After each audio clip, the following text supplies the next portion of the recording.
Mail এবং female reproductive system নিয়ে আলোচনা করেছি। তো সেখানে দেখেছি যে রিপ্রোডাকশন করতে গেলে তিনটে জায়গাকে আমরা ফোকাস করছি। সেটা হলো pre fertilization event. Pre fertilization ইভেন্টটা আমরা কি পড়েছি? গ্যামেটোজেনেসিস। গ্যামেটোজেনেসিস আমরা দেখেছি, মানে গ্যামেট ফর্মেশন কিভাবে হয়। সেখানে স্পার্মাটোজেনেসিস এবং ওজেনেসিস এই দুটি প্রক্রিয়া আমরা আলাদা আলাদা করে দেখেছি। এরপরে তার মানে এখানে কিন্তু আমরা এটা করার মাধ্যমে আমরা কিন্তু স্পার্ম আর এগ, সেটা ম্যাচিওর না হলেও যাকে আমরা সেকেন্ডারি ইউসাইট বলছিলাম, সেই ধরনের এগ মানে ফিমেল গ্যামেটকে কিন্তু পেয়েছি। এখানে একটু কিছু সমস্যা আছে, আমরা জানি যে এখনো কিছুটা তার ডিভিশনে পুরোপুরি ভাবে হয়নি, বাকি আছে। সেটা আমরা দেখবো। তো তাহলে এখানে মেল গ্যামেট এবং ফিমেল গ্যামেট দুটো আমরা পেয়ে গেছি। এরপর আমাদের অবশ্যই অপশন রয়েছে ফার্টিলাইজেশন, এবং তারপরের যে স্টেজ পড়বো আমরা সেটা হলো পোস্ট ফার্টিলাইজেশন, যেটাকে আমরা বলতে পারি এমব্রায়োজেনেসিস। তার মানে আজকে আমাদের প্রথম আলোচনার যে বিষয়বস্তু সেটা হলো ফার্টিলাইজেশন। ঠিক আছে, ফার্টিলাইজেশন করার সময় আমরা কতগুলো স্টেপ ফলো করব। প্রথমেই দেখো, ফার্টিলাইজেশনের আগে যেহেতু আমরা বলছি যে এখানে গ্যামেট ফর্ম করে গেছে, তাহলে সেই দুটো গ্যামেটকে এক জায়গায় একসঙ্গে আসতে হবে। সেই দুটো ধরনের গ্যামেটকে এক জায়গায় একসঙ্গে আসতে হবে। তো আমরা যদি একদমই রাফলি একটা ফিমেল রিপ্রোডাক্টিভ সিস্টেমকে একবার এঁকে নিই, এঁকে রাখি পাশে, তাহলে আমাদের সুবিধা হবে। প্রত্যেকেই জানি আমরা, এ সম্পর্কে বলতে হবে না।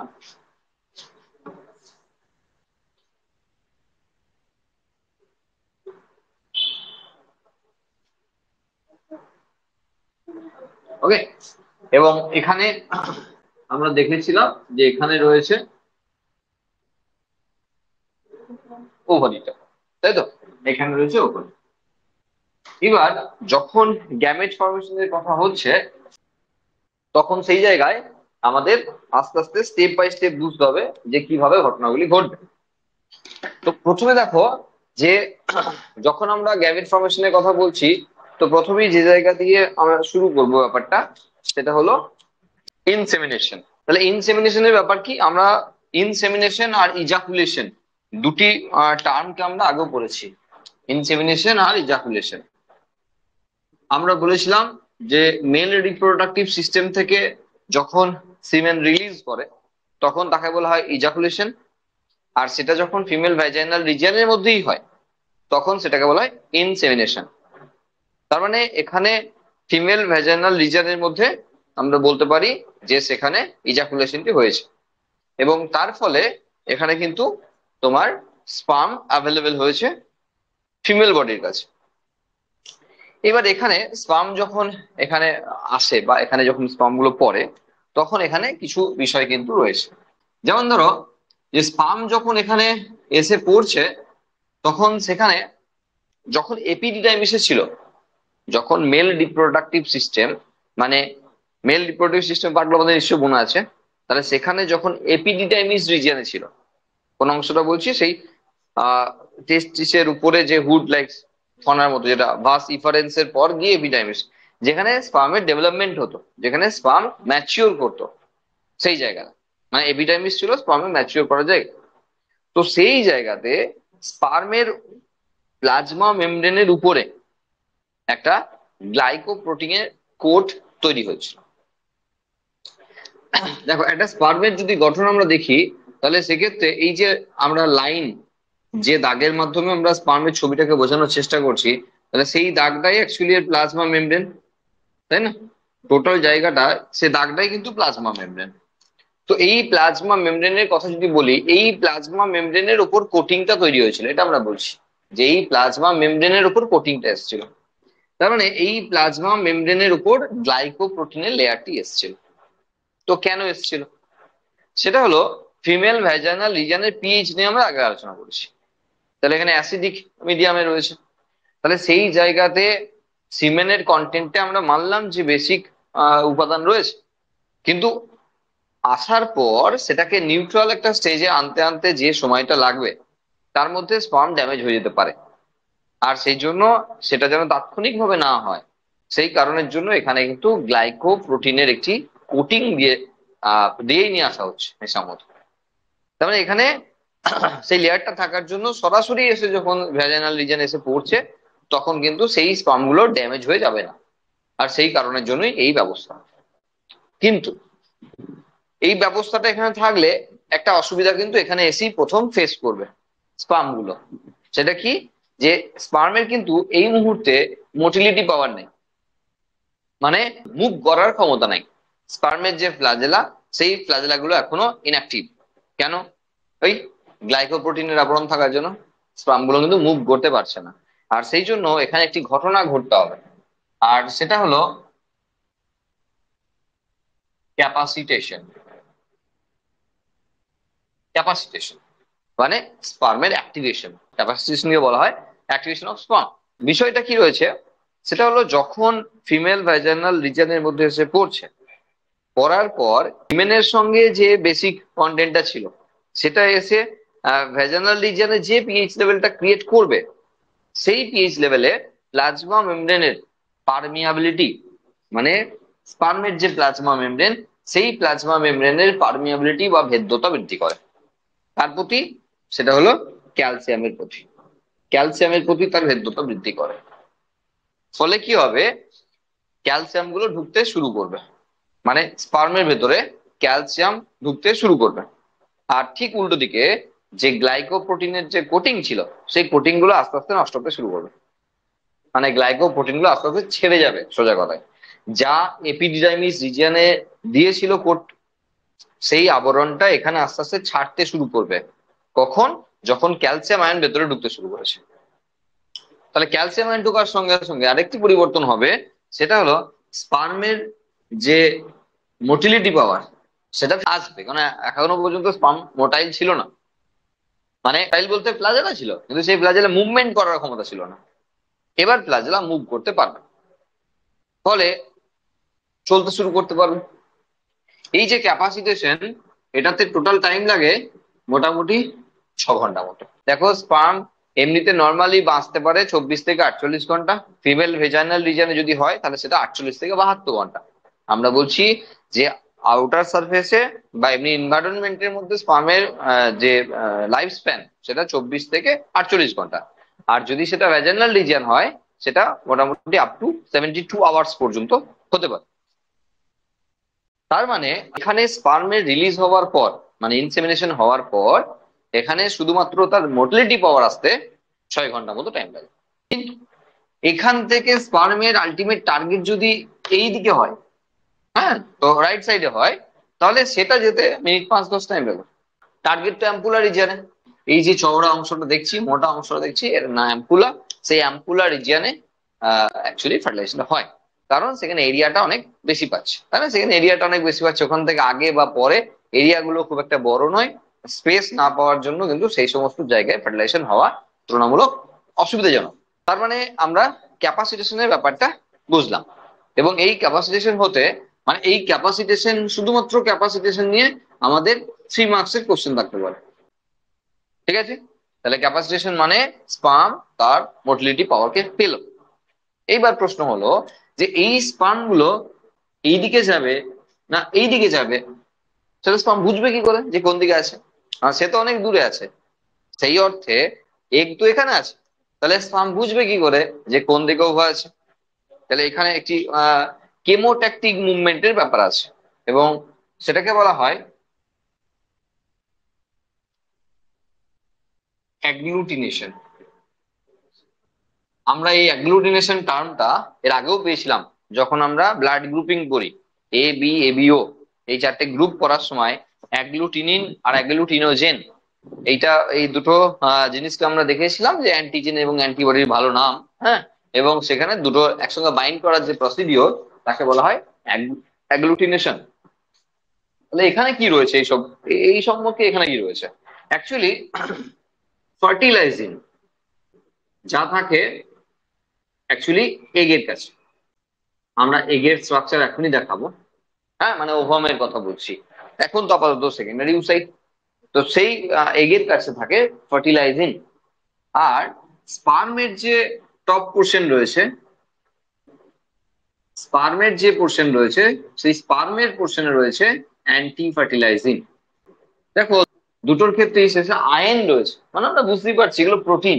এটা স্পার্মের ক্ষেত্রে রয়েছে। তো এগুলো দিয়ে শর্ট কোশ্চেন আসতে পারে যে ফার্টিলাইজিং কোথায় থাকছে, অ্যান্টি ফার্টিলাইজিং কোথায় থাকছে। তো এটাকে ভালোভাবে বোঝার জন্য আমাদেরকে এবার আঁকতে হবে ওভামের ছবি। তার জন্য প্রথমেই দেখো,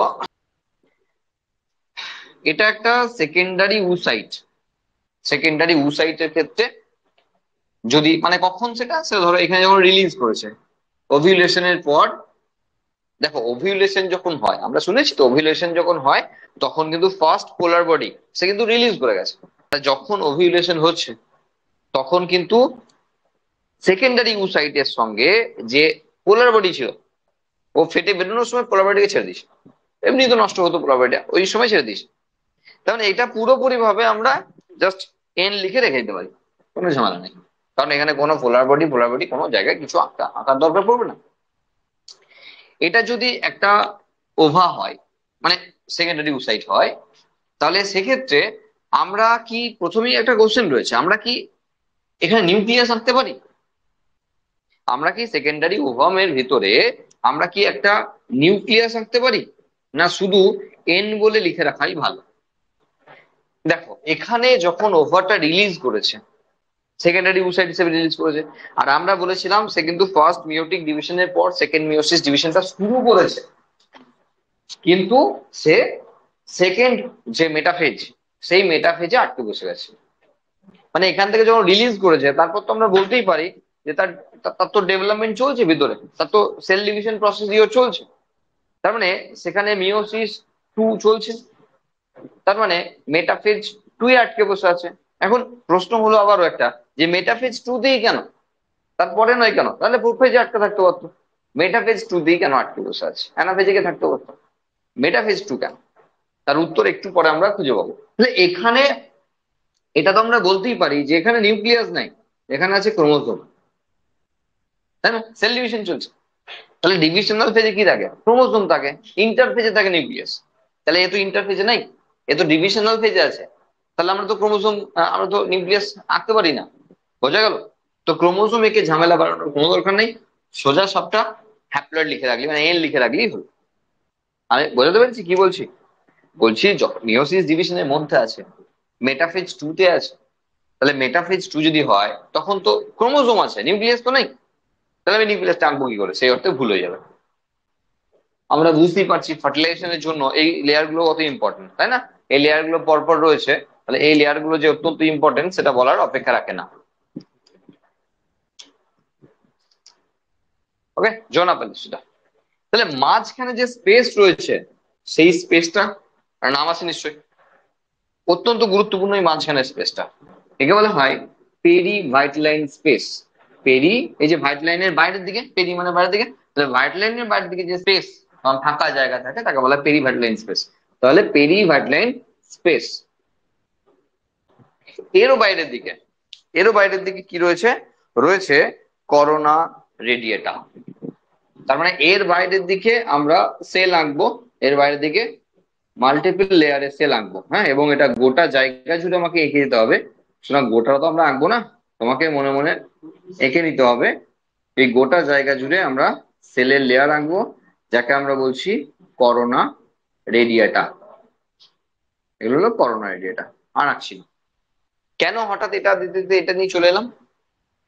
অ্যাকচুয়ালি আমরা এই জায়গাতে, যেখানে আমরা ফার্টিলাইজিং এর কথা বলছিলাম, আমরা বলেছিলাম যে এগের কাছে রয়েছে ফার্টিলাইজিং, আর সেটা রয়েছে জোনা পেলুসিডাতে। জোনা পেলুসিডাতে, তার মানে জোনা পেলুসিডা লেয়ারে কেমন আছে অ্যাকচুয়ালি আমি দেখাই। ধরো এইরকম ভাবে ছোট ছোট, ধরো রিসেপ্টর প্রোটিন হিসেবে আমরা এঁকে দিলাম, এগুলো ছোট ছোট প্রোটিন হিসেবে এঁকে দিলাম। এগুলো বলছি আমরা রিসেপ্টর প্রোটিন, এগুলোকে বলছি আমরা রিসেপ্টর প্রোটিন। মানে অ্যাকচুয়ালি ফার্টিলাইজিং, যা এগের বাইরের দিকে রয়েছে, ওভমের বাইরের দিকে রয়েছে, কি হবে এর সঙ্গে এক্স্যাক্টলি ম্যাচ করতে পারে, এর সঙ্গে এক্স্যাক্টলি ম্যাচ করতে পারে স্পার্মের ক্ষেত্রে যে সামনের দিকে পোর্শন রয়েছে, সেই সামনের দিকে পোর্শন। আর ফার্টিলাইজিং এর সঙ্গে অ্যান্টি ফার্টিলাইজিং এর ম্যাচিং আছে, ম্যাচিং এর ব্যাপার আছে। এটাকে আমরা নাম দিতে পারি ZP3 প্রোটিন, জোনা পেলুসিডা, জোনা পেলুসিডা 3 প্রোটিন, মানে এটার নাম আর কি অ্যাকচুয়ালি। তার মানে এখানে স্পার্ম কিন্তু এখানে ম্যাচিং করার গল্প আছে। তো সুতরাং যদি একটি আকর্ষণই আছে ওইদিকে, তো স্পার্ম তো এদিকেই ছুটবে না, ওইদিকে তো যাবে না। তার মানে এখানে একটা কেমোট্যাকটিক মুভমেন্ট চলছে। এখানে আমরা এই এই ঘটনাটিকে অ্যাগ্লুটিনেশনের যে ব্যাপারটা রয়েছে, এটাকে আমরা বলতেই পারি একটা কেমোট্যাকটিক মুভমেন্ট কিন্তু এখানে চলছে, আর তার জন্য এখানে এই ঘটনাটি ঘটবে। এবার আবার একটা প্রশ্ন রয়েছে, সেটা হলো যে যদি আমরা একটা প্রাণীকে অন্য কোনো প্রাণীর সঙ্গে যৌন মিলনে আবদ্ধ করেও দিই, তাহলে সেক্ষেত্রে কি তাদের সম্মিলিতভাবে কোনো বাচ্চা আসা সম্ভব? সম্ভব নয়। এখানে তার উত্তর পাচ্ছি, এখানে তার উত্তর পাচ্ছি আমরা। মানে আমরা বলছি যে একটা গরুর সঙ্গে একটা মোষের বা একটা গরুর সঙ্গে একটা ছাগলের যদি জোর করে রিপ্রোডাকশন করিয়েও দিই, তাহলে কি সেক্ষেত্রে গরু ছাগলের মিক্স কোনো বাচ্চা আসা সম্ভব? আসা সম্ভব নয়। কারণ এই তো দেখো সি আর্চিন, হ্যাঁ, লিলি বলে একজন সায়েন্টিস্ট সি আর্চিনের দেহে প্রথম এই ঘটনা দেখেছিলেন, হ্যাঁ, এবং পুরোপুরি ডেসক্রাইব করেছিলেন যে কিভাবে এই ঘটনাটি ঘটে। হ্যাঁ, তো যাই হোক, মানুষের ক্ষেত্রে পুরোপুরি ভাবে এই বিষয়টি প্রযোজ্য, সেই জন্য আমরা এখানে উল্লেখ করতেই পারি। এবং দেখা গেছে ম্যামলসদের প্রায় প্রত্যেকের ক্ষেত্রে এই ঘটনাটি প্রযোজ্য। তার মানে একটা গরুর সঙ্গে মোষের যদি ফার্টিলাইজেশন করিয়ে দেওয়া হয়, কপুলেশন করিয়ে দেওয়া হয়, ফার্টিলাইজেশন না সরি কপুলেশন করিয়ে দেওয়া হয়, তো দেখা যাবে যে এই স্পার্ম গুলো এসে কিন্তু ম্যাচ করছে না। তার মানে এখানে কোনো ধরনের কেমোট্যাকটিক মুভমেন্ট চলবে না, সেই জন্য স্পার্ম গুলো ফিমেল ভ্যাজাইনাল লিজানের মধ্যেই থেকে যাবে। তা কিন্তু আর ফার্দার ভেতর দিকে প্রবেশ করারই চেষ্টা করবে না, কারণ এখান থেকে তো কোনো টানই নেই, কোনো তো আকর্ষণই নেই, তো যাবে কোথায়? সেই জন্য কেমোট্যাকটিক মুভমেন্ট না থাকার জন্য বিষয়টি হবে না। কি বললাম, যে ফার্টিলাইজিং আছে ওভামের কাছে, অ্যান্টি ফার্টিলাইজিং আছে স্পার্মের কাছে, এই দুটো ম্যাচিং ম্যাচিং ব্যাপার, এই দুটো ম্যাচ করে বলেই কিন্তু অ্যাকচুয়ালি ও অ্যাম্পুলার রিজিয়ন পর্যন্ত গিয়ে পৌঁছাবে স্পার্ম গুলো, না হলে কিন্তু যেতই না। তো এই বিষয়টা বুঝে নিতে হবে যে অ্যাগ্লুটিনেশন ব্যাপারটা কি। দেখো এখানে যখন ইজাকুলেশন হয়েছিল, সেই ইজাকুলেশনের টাইমিং যদি ওভামের সঙ্গে ম্যাচিং হয়, ম্যাচ করে, তাহলে আলটিমেট ফার্টিলাইজেশনটা হবে। যাই হোক, সেটা পরে দেখা যাচ্ছে, আমরা আগে দেখি যে এই স্পার্ম গুলো চলতে শুরু করলো, তাহলে ক্যাপাসিটেশন হয়ে গেছে, একটা কেমোট্যাকটিক মুভমেন্ট বুঝতে পারছে, মানে কেমোট্যাকটিক একটা রিয়াকশনের ব্যাপার আছে, মানে স্পার্ম গুলো এদিকে ছুটতে শুরু করেছে। আমরা বলেছি এখানে পড়ার পর মিনিট 5-10 মধ্যে এখানে পৌঁছে যেতে পারে, অ্যাম্পুলার রিজিয়নে পৌঁছে যেতে পারে, তাই ছুটছে। এবার দেখো এই ছোটার ক্ষেত্রে, ধরো এখানে যদি আমরা বলি 10 কোটি স্পার্ম এখানে ছুটতে শুরু করেছে, তাহলে অ্যাম্পুলার রিজিয়ন পর্যন্ত গিয়ে হয়তো 6 থেকে 7 কোটি পৌঁছাবে, 6 থেকে 7 কোটি পৌঁছাবে। বাকিরা, বাকিরা মাঝপথে মরবে। কেন? কারণ এটাই তো হবার ছিল, তাই না? অনেক বেশি স্পার্ম প্রোডাকশন, এবং সেখান থেকে যারা রিজেক্টেড স্পার্ম তাদেরকে বাদ দেওয়া, তাদেরকে বাদ দেওয়ার প্রসিডিওর, তাহলে এখানে কম্পিটিশন শুরু হয়ে গেছে। এবার যখনই ফ্যালোপিয়ান টিউব দিয়ে যাচ্ছে, আমরা দেখেছিলাম যে সেখানে সিলিয়া ছিল না, এখন তো বইয়েতেও ছবি মোটামুটি সিলিয়া দিয়ে দেওয়া হয়েছে।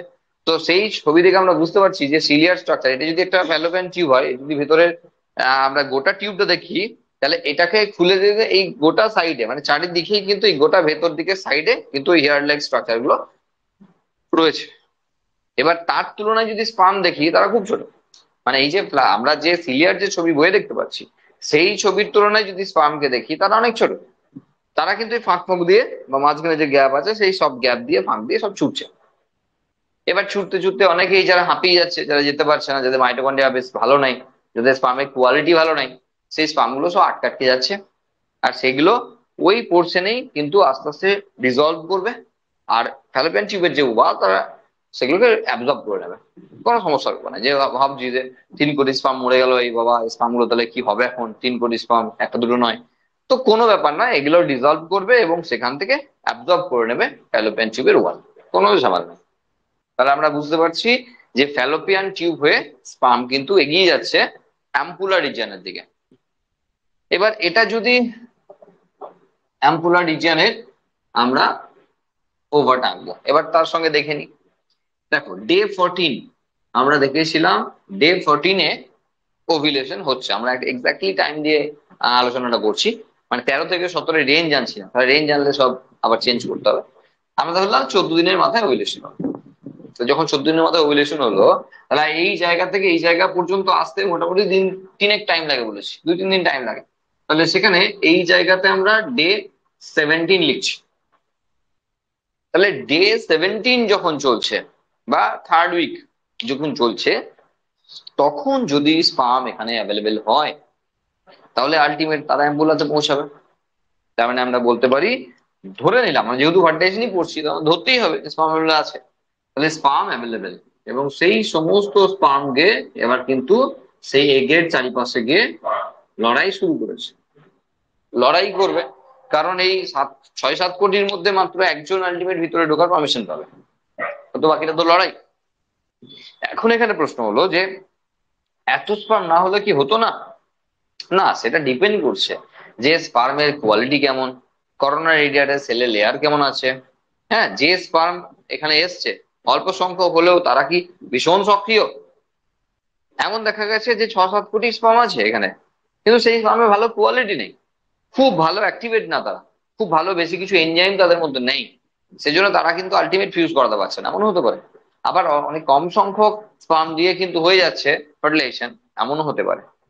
তাহলে এখানে এটা কিন্তু খুব অনেক জটিল প্রক্রিয়া, সবটা কি হবে না হবে সেটা কিন্তু বলা যাচ্ছে না। তবে মোটামুটি সাধারণভাবে যদি বলি, তাহলে এখানে এই স্পার্ম গুলো সবাইকে কেন লাগছে, তার কারণ এরা এখানে আসার পর যে ঘটনাটি ঘটাবে সেটা হলো যে অ্যাক্রোজোম আছে, সেই অ্যাক্রোজোমটা প্রথমেই অ্যাক্রোজোমটা সেটা এগের যে মেমব্রেন, সেই মেমব্রেনের সঙ্গে ফিউজ করাবে।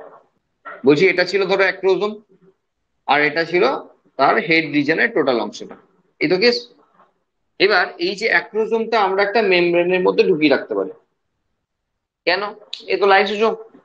অ্যাক্রোজোম যদি লাইসোজোম হয়, তাহলে সে তো সেই প্রায় 50 রকমের হাইড্রোলাইটিক এনজাইম নিয়ে বসে আছে, আর সব ডেঞ্জারাস। তো তারা যদি ডাইরেক্টলি ওপেন, তুমি ভাবছো যে অ্যাক্রোজোমের মধ্যে আছে মানে ওপেন অবস্থায় আছে, তা তো নাই।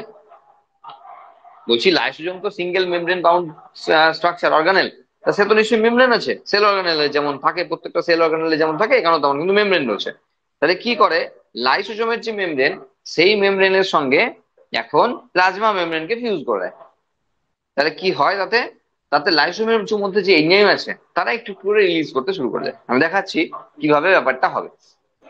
আমরা বলতে চাইছি যে এটা যদি এই পোর্শনটা এখানটা জুম করছি, এই পোর্শনটা এটা লাইসোজোম মানে অ্যাক্রোজোমটা। এবার তার বাইরে বাইরে আমরা টুপির মতো ব্যাপারটাকে দেখাচ্ছি, এটা মাথাটা, এটা জুম করেছি, জাস্ট এই সামনের পোর্শনটা জুম করেছি। আমরা বলছি লাইসোজোমের যে মেমব্রেন, সেই মেমব্রেনটাকে প্লাজমা মেমব্রেনের সঙ্গে ফিউজ করে দিলাম, ব্যাস। তাহলে এখানকার যে এনজাইম সেগুলো আস্তে আস্তে বেরোতে শুরু করবে, বুঝতে পারলে? এটা বলছি আমরা, যেমন করে এক্সোসাইটোসিস হয় সেই পদ্ধতি। তাহলে এটা এটা এটা আমরা লাইসোজোম বলছি, যেটাকে আমরা অ্যাক্রোজোম বলি, এটাকে লাইসোজোম। তো এই লাইসোজোমের যে মেমব্রেন, সেটাকে প্লাজমা মেমব্রেনের সঙ্গে ফিউজ করে দিল। ফলে কি হবে, এই ভেতরে যে যা যা ছিল সেগুলো এবার আস্তে আস্তে করে রিলিজ করতে শুরু করবে। আর এই ফিউশনের যে গল্পটা, সেটা বলেছি অল্প জায়গা জুড়ে করছে, খুব বেশি জায়গা জুড়ে এখন করছে না, তাই এর মধ্যে অনেক কন্টেন্ট আছে, এর মধ্যে অনেক এনজাইম আছে, তাদেরকে এখনই সব বের করে দিলে হবে না, আরো লাগবে। তো প্রথমেই যে এনজাইমটা সবচেয়ে মারাত্মক লেভেলে কাজ করে এখানে, তার নাম হলো হায়ালুরোনিডেজ এনজাইম। কি করে, এখানে যে স্পার্ম গুলো এসছে, সেই স্পার্ম গুলো প্রত্যেকেই হায়ালুরোনিডেজ সিক্রেশন করাচ্ছে, এবং এই করোনা রেডিয়েটার যে সেল রয়েছে সেই সেলগুলোকে ড্যামেজ করে করে ভেতরে ঢুকছে। আর এই জন্যই এত স্পার্ম লাগে। মানে চারিদিকে যে এই মোটা লেয়ারটা আমরা দিয়ে রাখবো, সে সবাইকে নষ্ট করে ভেতরে ঢোকার জন্য যে কম্পিটিশন চলছে, এ একার পক্ষে সম্ভব নয়।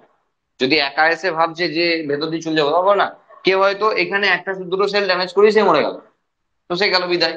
তারপরের জন্য এসে সেই ফাঁকটা পেয়েছে, সেই ফাঁক দিয়ে ঢুকে তারপরে সেলটাকে ড্যামেজ করার চেষ্টা করছে, তারপরে সেই ফাঁকটাকে দিয়ে আরো একজন কেউ, তারপরের একজন কেউ, এইভাবে চারিদিক থেকে কিন্তু এই ব্যাপারটা চলছে। তার মানে এই যে 6-7 কোটি স্পার্মের গল্প আমরা প্রথম দিন থেকে শুনে আসছি, এবং তার কারণটা জাস্ট যে এই যে করোনা রেডিয়েটার সেল, সেই করোনা রেডিয়েটার সেলগুলোকে ড্যামেজ করতে গেলে দু একটা স্পার্মের কম নয়, এগুলো কোটি কোটি স্পার্মের কাজ, আর সেই জন্যই কোটি কোটি স্পার্ম লাগে। বোঝা গেল? আমরা যখন আর্টিফিশিয়ালি করাই, ফার্টিলাইজেশনটা যখন আর্টিফিশিয়ালি করাবো পরীক্ষাগারে ল্যাবের মধ্যে টেস্ট টিউব বেবি, তখন কিন্তু ডাইরেক্টলি তাকে প্রায় ইনজেক্টই করে দেওয়া হয়। সুতরাং তার ক্ষেত্রে এই করোনা রেডিয়েটার সেলকে নষ্ট করার কোনো লড়াই করতে হয় না। তার মানে সেখানে বেস্ট স্পার্ম পাওয়ার একটা সমস্যা থেকেই গেল, তাই না? এখানে কিন্তু যারা আলটিমেট ভিতরে যেতে পারছে তারা, এদের সকলের মধ্যে অনেক ভালো স্পার্ম, এটা তো বলাই যায়। দেখো তারপরেও কি কোনো ত্রুটি আছে না? না, তারপরেও তো আছে, সেটা তো আসবেই, সেটা আলাদা ব্যাপার। কিন্তু কজনের আছে? কটা বাচ্চা অ্যাবনর্মালি জন্মায়?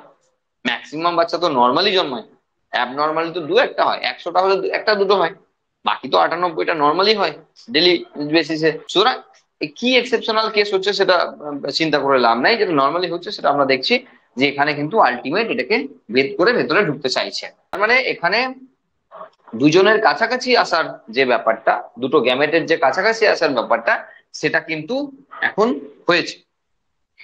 এবং টাইমিংটা যদি ঠিকঠাক অ্যাডজাস্ট হয় তাহলে এই ঘটনাটি ঘটছে।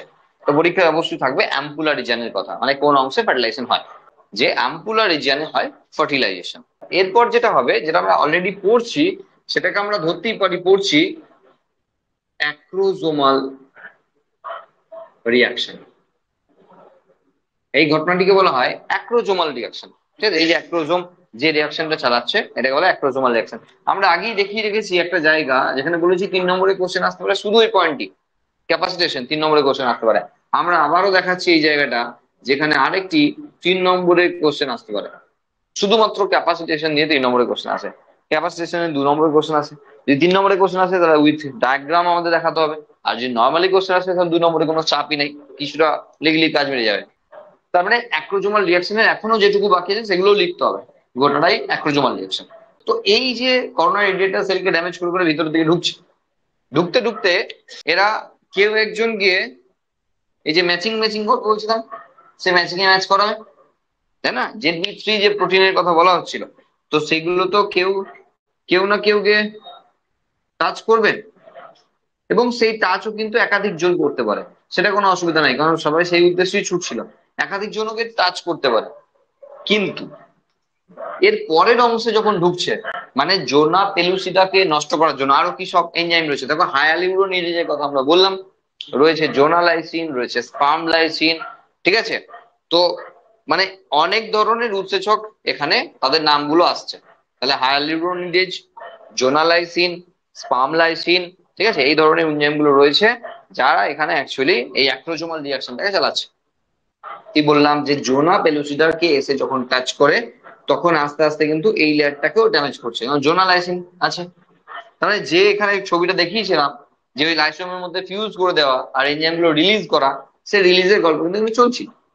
এবার দেখো এখানে কি হচ্ছে, স্পার্মের দুটো জিনিস ভিতরে প্রবেশ করবে। কি কি?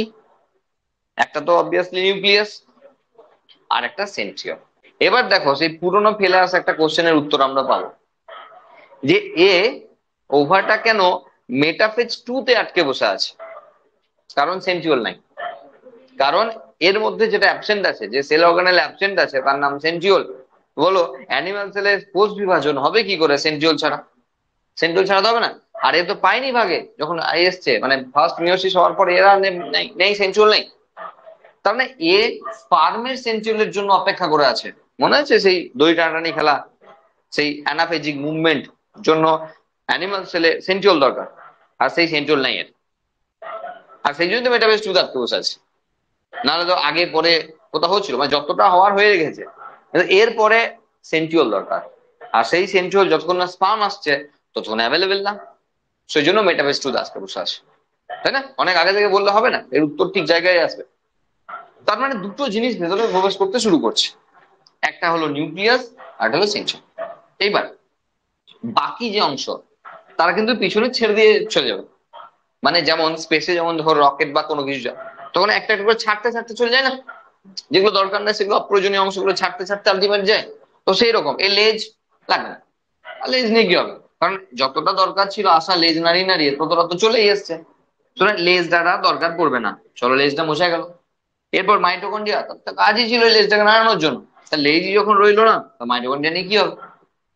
আর প্লাজম তো এর মানে সাইটোপ্লাজম তো এর লাগবে, ওর তো লাগবে না, দরকার নেই, শুধু নিউক্লিয়াস আর সেন্ট্রিওল লাগবে। সেই জন্য ওর কিন্তু আলটিমেট ভিতর পর্যন্ত ভাইটালাইন মেমব্রেন পর্যন্ত তখন যখন পার করবে, এখনই বলছি না, যখন ভাইটালাইন মেমব্রেন পার করবে, আমরা এই জায়গা পর্যন্ত দেখালাম, এই পর্যন্ত ভাইটালাইন মেমব্রেন যখন পার করবে এর ভিতরে শুধু নিউক্লিয়াস যাবে আর সেন্ট্রিওল যাবে, আর কেউ যাবে না। তাহলে এখানে পরপর লেয়ার গুলোকে ড্যামেজ করার যে গল্প আমরা শুনছি, তা অ্যাক্রোজোমাল রিয়াকশন নামে পরিচিত। পরীক্ষায় 3 নম্বরে কোশ্চেন আসতে পারে। নেক্সট, আমরা অত্যন্ত গুরুত্বপূর্ণ পয়েন্ট, নেক্সট পয়েন্ট, সেটা হলো পলিস্পার্মি প্রিভেনশন। পলিস্পার্মি প্রিভেনশন।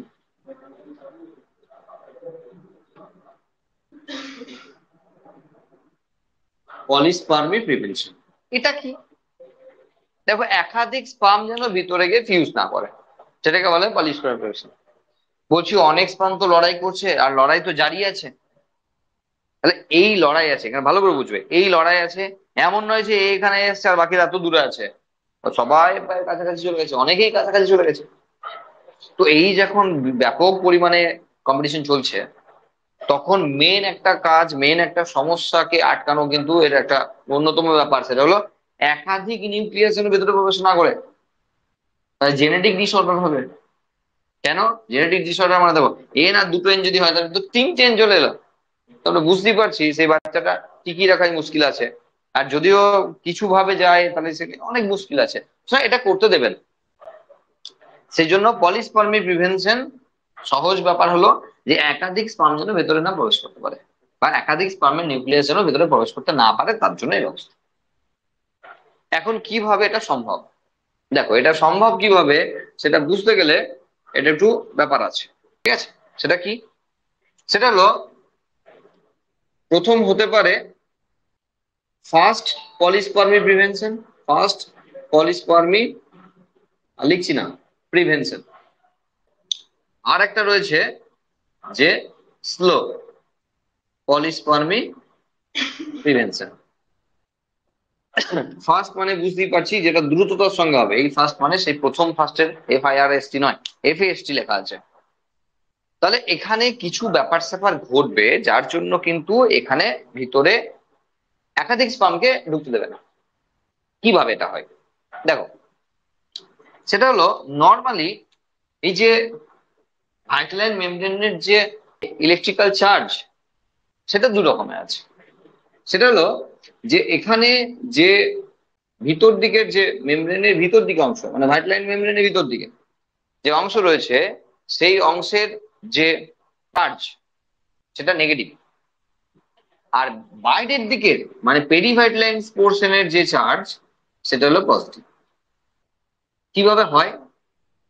এই এই যে পোলারিটি, এই পোলারিটিটা তৈরি হয় কিভাবে?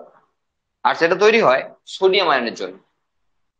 অ্যাকচুয়ালি বিষয় হলো যে সোডিয়াম আয়ন ভিতরে কম আছে, আর বাইরে মানে পেরিভাইটালাইন স্পেস, মানে মাঝের যে স্পেসটা, সেই স্পেসে বেশি আছে। আর সেই জন্য এখানে -70 মিলিভোল্ট এর একটা পোলারাইজড স্টেজকে এ কন্টিনিউ রেখে দিয়েছে। আর যাতে কি হচ্ছে, এই যে স্পার্ম, তারা তাদের যে চার্জ, সেই চার্জে, এই পজিটিভ চার্জে তারা আকর্ষিত হচ্ছে, আর সেই জন্য ভিতর দিকে ঢোকার জন্য এত লাফালাফি করছে। কারণ স্পার্মের মেমব্রেনের যে চার্জ, সেটা নেগেটিভলি চার্জড, আর এখানে মেমব্রেনের বাইরের দিকে যে চার্জ, সেটা পজিটিভলি। তো এই যে ডিফারেন্স, তার জন্য স্পার্মগুলো শুধু ঢোকার জন্য ব্যস্ত হয়ে পড়ছে, মানে মারপিট করছে, কে আগে ঢুকবে কে আগে ঢুকবে করে। ZP3 প্রোটিন তো ছিলই, সে তো এই লেভেল পর্যন্ত ছিল, তারপর তো নেই। ZP3 কে তো এখানে পার করে দিয়েছে না, তাহলে এরপর তো আর সেই কেমোট্যাকটিক মুভমেন্টটা নেই। তারপরেও ভেতরে ঢোকার চেষ্টা যাদের, তারা অ্যাকচুয়ালি এই চার্জের ডিফারেন্সের জন্য। তাহলে আমরা বলতে চাইছি যে পেরিভাইটালাইন স্পেসে সোডিয়াম আয়নের পরিমাণ অনেক বেশি আছে, প্লাজমের মধ্যে সোডিয়াম আয়ন কম আছে। তাহলে একটা পজিটিভলি চার্জ আয়নই যখন কম বেশি থাকে, তখন তো পজিটিভ নেগেটিভ অবস্থা তৈরি হবেই, আর সেটাই হয়েছে এখানে। তার মানে বাইরে থেকে পজিটিভলি চার্জ, ভেতর থেকে নেগেটিভলি চার্জ অবশ্যই বসে আছে, এবং সেই চার্জের ডিফারেন্সটা কম না, -70 মিলিভোল্ট, এরকম একটা ডিফারেন্স নিয়ে বসে আছে। এইবার যখনই একটা স্পার্ম জাস্ট ভাইটাল মেমব্রেনকে টাচ করেছে, সঙ্গে সঙ্গে কিছু ঘটনা ঘটে গেল। ধরো এটা ভাইটাল মেমব্রেনের জুম করা অংশ, মানে এরকম কোন জায়গাকে জুম করছি আমরা, যে কোনো জায়গায় এরকম জায়গাকে আমরা জুম করছি এখানে। তাহলে এটা যদি মেমব্রেন হয়, মেমব্রেনের স্ট্রাকচার যেমন হয় গো, সেই ফ্লুইড মোজাইক মডেলে যা পড়েছি আমরা সেই রকম ফসফোলিপিডের লেয়ার আছে। ওটা আমাদের বিষয় নয়, আমাদের বিষয় হলো যে মেমব্রেনের মধ্যে ডিফারেন্ট টাইপস এর প্রোটিন ছিল, career protein, channel protein, receptor protein, তাই না, এরকম বিভিন্ন ধরনের প্রোটিন ছিল। তাহলে এখানেও প্রোটিন প্রোটিন থাকতে পারে, অস্বাভাবিক কিছু নয়, হ্যাঁ এটা আছে। এখানে সোডিয়ামের চ্যানেল প্রোটিন আছে, সেই চ্যানেল প্রোটিন গুলো এতক্ষণ পর্যন্ত ব্লক করা ছিল, এতক্ষণ পর্যন্ত ব্লক করা ছিল। আমরা যদি ধরে নিই এই দুটো সোডিয়ামের চ্যানেল প্রোটিন, তারা এখন ব্লক করা ছিল, মানে বাইরে থেকে ভিতরে, ভিতর থেকে বাইরে কেউ যা আশা করতে পারবে না, সেরকম স্টেজে ছিল। এবার যখনই এই মেমব্রেনের সঙ্গে স্পার্ম টাচ করেছে, তখনই এই যে চ্যানেল প্রোটিন সেগুলো খুলে গেছে, চ্যানেল প্রোটিন, সোডিয়াম আয়নের যে চ্যানেল প্রোটিন ছিল সেই চ্যানেল প্রোটিন গুলো খুলে গেছে। ফলে সোডিয়াম আয়নের ইনফ্লাক্স হচ্ছে, ভিতর দিকে প্রবেশ করছে। তার মানে এই যে চার্জের ডিফারেন্সটা তখন হয়ে বসছিল -70 মিলিভোল্ট থেকে +10 মিলিভোল্ট, 20 কোথাও থাকতে পারে, +10 বা +20 মিলিভোল্টে পৌঁছে আছে। কারণ এখানে যত সোডিয়াম আয়নের চ্যানেল ছিল তারা সব খুলে গেছে। কখন খুলেছে? যখন একটা স্পার্ম টাচ করেছে। বাকি বাকি একটা টাচ করলেই হবে, যে কেউ একটা টাচ করলেই হবে। যখনই টাচ করেছে এখানে, তখনই চ্যানেলগুলো খুলে গেছে। ফলে এখানে পেরিভাইটাল স্পেস থেকে ভিতর দিকে সোডিয়াম আয়নগুলো হুড় করে ঢুকতে শুরু করে দিয়েছে। ফলে কিছুক্ষণের মধ্যে যেটা ছিল নেগেটিভলি চার্জ, সেটা হয়ে গেল পজিটিভ চার্জ হয়ে গেল। আর বাইরের দিকে যেটা পজিটিভ চার্জ ছিল, সেগুলো সব হয়ে গেল নেগেটিভ। এইবার স্পার্ম কিন্তু ঝামেলায় পড়ে যাচ্ছে, কারণ স্পার্ম এগের কাছাকাছি যাচ্ছে, পালিয়ে আসছে, যেই পালিয়ে আসছে, কারণ সেম চার্জ হয়ে গেছে। এতক্ষণ স্পার্মের সঙ্গে ভাইটাল মেমব্রেনের চার্জের ডিফারেন্স ছিল, সেই জন্য আগে ছুটে আসার চেষ্টা করছিল। কিন্তু এখন যেহেতু সেম চার্জ, তাহলে এটা যদি ওভামের মেমব্রেন হয়, এটা যদি স্পার্ম হয়, তো স্পার্ম কাছাকাছি গিয়ে যখন সেম চার্জ হচ্ছে পালিয়ে আসছে, ও বারবার চেষ্টা করছে পালিয়ে আসছে, মানে কেউ গিয়ে টাচ করতে চাইছেই না। কিন্তু এটা বেশিক্ষণের জন্য না, এটা কিন্তু প্রথম হচ্ছে না, আমরা ফার্স্ট লিখে রেখেছি, বুঝতেই পারছি যেটা প্রথমেই শুরু হয়ে যাবে। কিন্তু এটা বেশিক্ষণ ধরে চালানোর জিনিস না, সঙ্গে সঙ্গে আরো কিছু প্রসিডিওর, পার্মানেন্ট প্রসিডিওর লাগবে, যার থ্রু দিয়ে সত্যিকারই পলিস্পার্মি প্রিভেনশনটা হতে পারবে।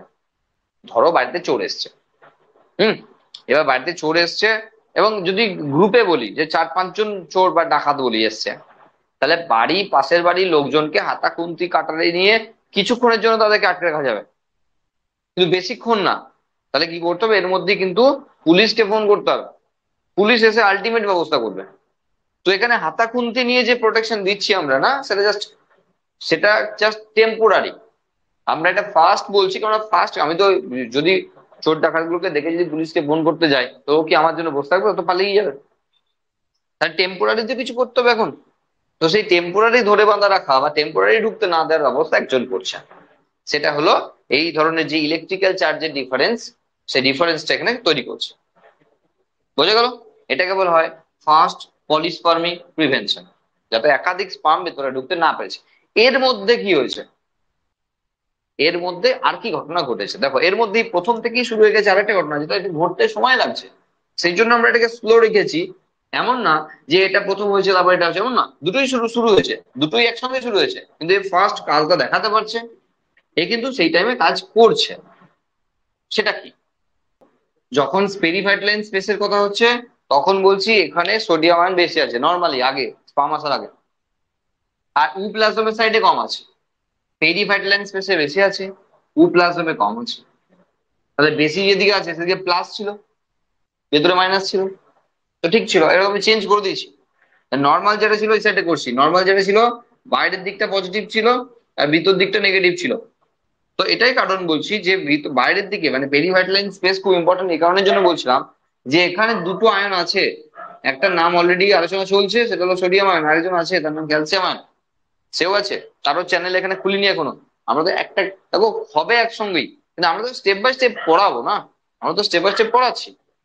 তাহলে এখানে সোডিয়াম আয়নের চ্যানেল খুলেছে, আর সেই জন্য বললাম বাইরে থেকে মানে পেরিফেটাল স্পেস থেকে ভিতরে ঢুকছে, আর সেই জন্য চার্জটা আস্তে আস্তে ডিফারেন্ট হয়ে যাচ্ছে, মানে চেঞ্জ হয়ে যাচ্ছে, এটাকে বলা হয় ডিপোলারাইজড স্টেজ। নর্মালি যেটা এখানে আছে, যেটা নর্মাল রয়েছে, এটা নর্মাল, এটা আগে ছিল, এটা আগে ছিল, আর এটা এখন হলো, তাই না? তাহলে এখানে যেটা ছিল এটা হলো পোলারাইজড স্টেজ, একটা নির্দিষ্ট পোলারিটি তৈরি করে রেখেছে, এই জন্য এটা পোলারাইজড বলা আছে। ডি মানে বাদ যাওয়া, তাহলে পোলারাইজেশনের ঘটনা বাদ যাওয়া, যেটা এখানে এসে বলছি তুমি, তার মানে এখানে যখন তৈরি করছে এটাকে বলা হয় ডিপোলারাইজেশন, ঠিক আছে? মানে সোডিয়াম আয়ন ভিতরে ঢোকার জন্য এই ঘটনাটি হয়েছে। আর কেন এতক্ষণ ঢোকা নেই তা বলেছি আমরা, স্পার্ম যতক্ষণ না এই মেমব্রেনে এসে টাচ করছে ততক্ষণ এই ঘটনা ঘটবে না, কারণ এর যে মেমব্রেন যে প্রোটিন যে চ্যানেল প্রোটিন তারা ব্লক ছিল একদম পর্যন্ত, এখন ছাড়িয়ে দিয়েছে। ওকে, হয়ে গেছে first polyspermy prevention. At the mean time এর সঙ্গে ঘটে চলেছে আর একটি জিনিস, সেটা কি? সেটা হলো সেকেন্ড যেটা, সেটা কি রকম হচ্ছে, এটাকে বলা হয়, এটাকে বলা হয় কর্টিক্যাল রিয়াকশন, কর্টিক্যাল রিয়াকশন। আমরা এটাকে বলেছি ইলেকট্রিক্যাল চার্জের রিয়াকশন, ঠিক আছে? আর এটাকে বলা হচ্ছে কর্টিক্যাল রিয়াকশন। পরীক্ষায় এটা আবার আলাদা করে 3 নম্বরের কোশ্চেন আসতে পারে, শুধুমাত্র কর্টিক্যাল রিয়াকশন কি বর্ণনা করতে বলতে পারে, 3 নম্বরের কোশ্চেন আসবে। ফার্টিলাইজেশন নিজে একটা 4 নম্বরের কোশ্চেন, আর তার সঙ্গে এখানে একটা ক্যাপাসিটেশনের 3 নম্বরের কোশ্চেন লাগিয়ে রেখেছি, এখানে অ্যাক্রোজোমাল রিয়াকশন একটা 3 নম্বরের কোশ্চেন, আর এখানে আর একটা কোশ্চেন এলো কর্টিক্যাল রিয়াকশন, সেটা একটা 3 নম্বরের কোশ্চেন। ঠিক আছে, এই 3 নম্বরের কোশ্চেন কিন্তু এখানে যে কেউ একজন আসতে পারে, অথবা গোটা ফার্টিলাইজেশন আসতে পারে। তাহলে কর্টিক্যাল রিয়াকশন কি? দেখো, আমরা বলেছিলাম এটা সোডিয়াম আয়ন চ্যানেল, এরপর বলছি এটা ক্যালসিয়াম আয়নের চ্যানেল, এতক্ষণ ব্লক ছিল, যেমনি স্পার্ম টাচ করেছে ক্যালসিয়াম আয়নের চ্যানেলেও কিন্তু খুলে গেছে। ফলে এই যে কর্টিক্যাল, এই যে পেরিভার্টিলাইন স্পেসে যে ক্যালসিয়াম আয়ন গুলো ছিল, সেই ক্যালসিয়াম আয়ন গুলো ভিতর দিয়ে প্রবেশ করছে, ক্যালসিয়াম আয়ন ভিতরে প্রবেশ করছে, ক্যালসিয়াম আয়ন ভিতরে প্রবেশ করছে। তাতে কি হচ্ছে? তাতে কর্টিক্যাল গ্রানিউলস বলে এক ধরনের গ্রানিউলস অ্যাকচুয়ালি উপ্লাজমের ভেতরে ছিল, গ্লাইকোপ্রোটিনের দানা, এগুলো ভেতরে ছিল। সেই কর্টিক্যাল গ্রানিউলস গুলো অ্যান্টিপোর্টে বাইরে বেরিয়ে আসছে। আমরা সিমপোর্ট অ্যান্টিপোর্ট পড়েছিলাম, একই দিকে গেলে সিমপোর্ট, উল্টো দিকে গেলে অ্যান্টিপোর্ট। তাহলে এখানে যেমন করে ক্যালসিয়াম আয়ন ভিতরে প্রবেশ করছে, ঠিক একইভাবে এখানে কর্টিক্যাল গ্রানিউলস গুলো বাইরে পেরিভার্টিলাইন স্পেসে চলে যাচ্ছে। বোঝা গেল? তাহলে ক্যালসিয়াম ভিতরে প্রবেশ করবে আর কর্টিক্যাল গ্রানুলস গুলো বাইরে চলে যাবে, বাইরে বলতে পেরিভার্টিলাইন স্পেসে, এবং এখানে পার্মানেন্ট একটা ব্যবস্থা তৈরি করবে। সেটা কি? সেটা হলো পুরো পেরিভার্টিলাইন স্পেসকে ব্লক করবে। এই যে ফাঁকা জায়গাটা আছে, এই ফাঁকা জায়গাটাকে পুরোপুরি ভাবে ব্লক করে দেবে, মানে আস্তে আস্তে ওই কর্টিক্যাল যে গ্র্যানিউলস, সেই গ্র্যানিউলস গুলো এর মধ্যে একটা পার্মানেন্ট একটা বেরিয়ার বা বাধা তৈরি করে দেবে, যাতে আর কোনো স্পার্ম ভেতরে ঢোকার সাহস না দেখায়, তাকে পারবে না। এটা হতে একটু টাইম লাগে, টাইম মানে গাধা টাইম না, এইটুকুর হতে যে টাইম লাগবে সেই টাইমে এটা কাজ করছে। সোজা কথা এটা, দুটোই একসঙ্গে শুরু হয়ে গেছে, দুটোই একসঙ্গে কাজ করার সঙ্গে সঙ্গে বললাম দুটো হলো। আমরা বলেছি সোডিয়াম আয়নের চ্যানেল হোক বা ক্যালসিয়াম আয়নের চ্যানেল হোক, দুজনেই কিন্তু টাচ করার সঙ্গে সঙ্গে খুলেছে। তাহলে যখন টাচ করলো, আমি শুধু সোডিয়ামটা প্রথম বলছি বলে এমন ভাবার দরকার নাই যে এটাই চলছে তারপর এটা হবে, দুটোই একসঙ্গে শুরু হয়ে গেছে। এবার যেহেতু কর্টিক্যাল গ্ল্যান্ডস গুলো বাইরে বেরিয়ে আসা, পেরিভার্টিলাইন স্পেসে জমা, এবং এটা একটা পার্মানেন্ট বেরিয়ার তৈরি করা, এটা একটা সময় সাপেক্ষ ব্যাপার। আর ততক্ষণ পর্যন্ত যেন ঢুকে না যায়, সেই কাজটা করছে ফার্স্ট পলিস্পার্মি প্রিভেনশন। জাস্ট সেকেন্ডটাকে আমরা স্লোটাকে বলছি আমরা কর্টিক্যাল রিয়াকশন, যেহেতু কর্টিক্যাল গ্র্যানিউলস গুলো এলো সেই জন্য ওটাকে কর্টিক্যাল রিয়াকশন বলছি। তো এই গোটা দুটো ঘটনার মাধ্যমে যেটা ঘটবে সেটা হলো পলিস্পার্মি প্রিভেনশন, মানে একাধিক স্পার্ম ভেতরে ঢুকতে পারবে না। তাহলে বাইরে স্পার্ম গুলো কি করবে এখন? ওই লেজ নাড়ি নাড়ি শুধু ঢুকতে চাইবে, শুধুই ঢুকতে চাইবে, কিন্তু ওই যাবে আর সেই শখ খাওয়ার মতো খানিকটা পিছনে পালিয়ে আসবে, যাবে আর পালিয়ে আসবে, এত ঝামেলাও করতে দেবে না। যখনই এই পার্মানেন্ট বেরিয়ারটা তৈরি হয়ে গেল না, এরপর করোনা রেডিয়েটার সেল থেকে কিছু এনজাইম সিক্রেশন করে দেবে, যে এনজাইম গুলো সব স্পার্মকে ড্যামেজ করে দেবে, যে এনজাইম গুলো সমস্ত যত স্পার্ম চারদিকে ঝামেলা করছিল সেই সব স্পামকে সব নষ্ট করে দেবে, আর তারপরে এখান থেকে অ্যাবজর্ব করে নেবে। আর কিছুক্ষণের মধ্যে কোনো স্পাম এখানে বেঁচে থাকবে না, সব নষ্ট হয়ে যাবে। কিন্তু তুমি মাথার মধ্যে রাখো, কিন্তু করোনা রেডিয়েটেড সেল আছে কিন্তু এখন, হ্যাঁ, এগুলো উড়াচ্ছি না, এগুলো কিন্তু আছে এখন আপাতত। হয়ে গেল পলিস্পার্মের প্রিভেনশন, মানে স্পার্মের আসা, একটা ঢোকা, বাকিগুলো নষ্ট হওয়া, সব গল্প কিন্তু আমরা শুনে না। নেক্সট, অরিজিনালি ফার্টিলাইজেশন লিখছি pronucleus formation and fertilization. এখানে যা ঘটেছে সেসব আমরা বাদ দিলাম। এখন আমরা যেটা পাচ্ছি সেটা হলো এখানে কিছু ক্রোমোজোম পাবো না, এখানে কিছু ক্রোমোজোম পাবো যা অলরেডি ফিমেলের আছে। আর এখন সবেমাত্র প্রবেশ করলো একটি মেল নিউক্লিয়াস, একটা মেল নিউক্লিয়াস প্রবেশ করেছে। তাহলে এই মেল নিউক্লিয়াস প্রবেশ করার সঙ্গে সঙ্গে এখানে যেটা অ্যানাফেজে বসে মেটাফেজে বসেছিল, এখন তার আগে কমপ্লিট করবে বাকিটা, anaphase telophase, anaphase two telophase two complete করবে। আর এখানে একটি সেকেন্ড পোলার বডি রিলিজ করে দেবে, সে একটু সাইডে গিয়ে এরকম করে বসে থাকবে, নষ্ট হয়ে যাবে। তাহলে এখানে একটি নিউক্লিয়াসকে এখন আমরা দেখাতে পারি, সেকেন্ড পোলার বডি ছেড়ে দেওয়ার পর একটা নিউক্লিয়াসকে দেখাতে পারি, যেটা হলো ফিমেল প্রো নিউক্লিয়াস, আর এটাকে বলা হয় মেল প্রো নিউক্লিয়াস। ম্যামলসের ক্ষেত্রে ফার্টিলাইজেশনের আগের মুহূর্তে যে দুটি নিউক্লিয়াস তৈরি হয় মেল আর ফিমেল, সে দুটিকে প্রো নিউক্লিয়াস বলা হয়। এইবার কাজ হলো এই প্রো নিউক্লিয়াস দুটো ফিউজ করা। কিছু না, এখানে প্রো নিউক্লিয়াস দিয়ে ফিউজ করা তো সোজা। কেন? কারণ এখানে দেখো এই দুটো নিউক্লিয়াসের ক্ষেত্রে কিছু না, মানে সেই অর্থে অ্যানাফেজিক মুভমেন্ট, যেমন সেই টানাটানি খেলা ওইসব কিছু হবে না, সেল তো আলাদা হতে চাইছে না, সেল তো একটাই হবে যারা 2n নিউক্লিয়াস তৈরি করবে। মানে এই দুটো নিউক্লিয়াসের ফিউজ করার অর্থ হলো এর 1 নম্বর ক্রোমোসোম, এর 1 নম্বর ক্রোমোসোম পাশাপাশি এসে সব পরিচয় করে নেওয়া, যে দেখ তুই 23 ছিলি আর আমি 23 এখন এলাম, যে দুজন মিলে হলাম এখন 46। সেই দুটো কি এক জায়গায় করারই ঘটনা কিন্তু অ্যাকচুয়ালি ফার্টিলাইজেশনে ঘটছে। কারণ এখানে তো সেল ডিভিশন হওয়ার কোনো গল্প নাই, সেল ডিভিশন তো এ ঢোকার পর আগেই হয়ে গেল, এই যে সেকেন্ড পোলারিটি রিলিজ করলো। এরপর শুধু এর সেন্ট্রিওলকে ধরে এই পাশ থেকে আর ওই পাশ থেকে এসব করে, আর এই দিক থেকে এই দিক দিয়ে করে এখানে 23 আর এখানে 23, ওই দুটি নিউক্লিয়াসকে শুধু পরিচয় করে দেওয়া, যে এই 23 23 হলো 46। এরপর যেমন হয় এরা সব চলে যাবে, আলটিমেট ভিতরে একটি 2n নিউক্লিয়াস তৈরি হয়ে যাবে। মানে ওভারঅল গোটা ব্যাপারটাকে আমরা তখন বলবো জাইগোট। এই হলো ফার্টিলাইজেশন। নেক্সট আমাদের পড়ার বিষয়, তাহলে ফার্টিলাইজেশন যখন হয়ে গেল, তাহলে এরপর নেক্সট পোস্ট ফার্টিলাইজেশন ইভেন্ট, মানে এমব্রায়ো ফরমেশন, বা যাকে আমরা বলি এমব্রায়োজেনেসিস, তাই তো? তাহলে প্রি ফার্টিলাইজেশন হয়েছিল আমাদের আগে, এখন হলো ফার্টিলাইজেশন। এবার ফার্টিলাইজেশনের পরে আর কি ঘটনা ঘটবে দেখা যাক, বাচ্চাটা কিভাবে তৈরি হবে। তাহলে এখানে আমরা বলবো পোস্ট ফার্টিলাইজেশন ইভেন্ট। দেখো প্রথমেই রয়েছে জাইগোট, এবং বলার অপেক্ষা রাখে না ডিপ্লয়েড, তাহলে 2n জাইগোট ফর্ম করবে। এবার এই জাইগোটের ওপর সেল ডিভিশন শুরু হবে। তো আমরা এখানে দেখাই যে জাইগোটটা আলটিমেট এখানে তৈরি হয়েছে, তাহলে এখানে রয়েছে জাইগোটটা। সেই জাইগোটটার এখন ডেস্টিনেশন কি? ইউটেরাস, তাই তো? জরায়ুতে যেতে হবে, তার এখন ঠিকানা হলো জরায়ু, ওখানে যেতে হবে। তার মানে এই যে ফ্যালোপিয়ান টিউবের যে সিলিয়া গুলোর ভূমিকা বলেছিলাম, তো আসার পথে তো স্পাম গুলো ছেড়তে সাহায্য করেছিল, যাবার পথে এখানে এই সিলিয়া গুলো একটা গুরুত্বপূর্ণ কাজ করবে।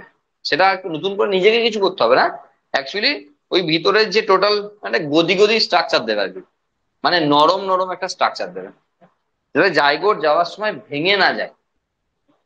এখান থেকে জাইগোটটা যখন ডিভিশন করতে করতে যাবে তখন যেন ভেঙে না যায়, আর ভেঙে গেলেই দুর্ঘটনাটা ঘটবে, ভেঙে গেলেই এখানে দুর্ঘটনাটি ঘটবে।